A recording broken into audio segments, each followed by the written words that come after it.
আপনারা একটু ধৈর্য ধরুন। আমাকে কথা বলতে দেন। একটু ধৈর্য ধরুন। আমি থামেন, আমি সংক্ষেপে কথা বলবো। আমি সবার দৃষ্টি আকর্ষণ করবো এই জন্য যে আসুন আমরা সামনে একটি সুন্দর বাংলাদেশ বিনির্মাণের জন্য আমরা সমবেতভাবে সকলে কাজ করি।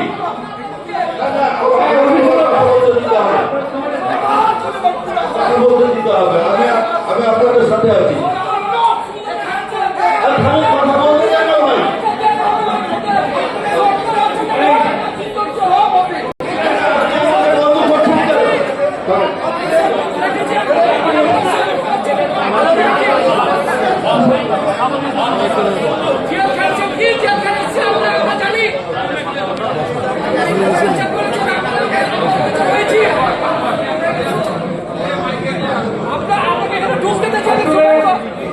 আমরা আসলে ওই ইস্যুতে কথা না বলি ভালো হতো।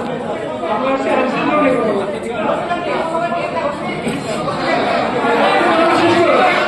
আমাদের মধ্যে একটাই বক্তা আছে, অনুরোধ করছি আপনাদের প্লিজ অনুরোধ করছি এই অনুষ্ঠানের সুন্দরভাবে দায়িত্ব আপনাদের কাছে অনুরোধ করছি। এই জেলাটি আমাদের, এই চাঁপাইনবাবগঞ্জ জেলাটি আমাদের। আপনাদের কাছে সবার কাছে অনুরোধ করছি এই জেলার যেন আমাদের মান সম্মানটা অক্ষুণ্ণ থাকে। সবাইকে শান্ত রাখার জন্য অনুরোধ করছি। আমরা আইনশৃঙ্খলার কথা বলতে আসছি। বিসমিল্লাহির রহমানির রহিম। ওইসব ইস্যুতে কথা আমি মোহাম্মদ নজরুল ইসলাম, সাবেক ভাইস চেয়ারম্যান।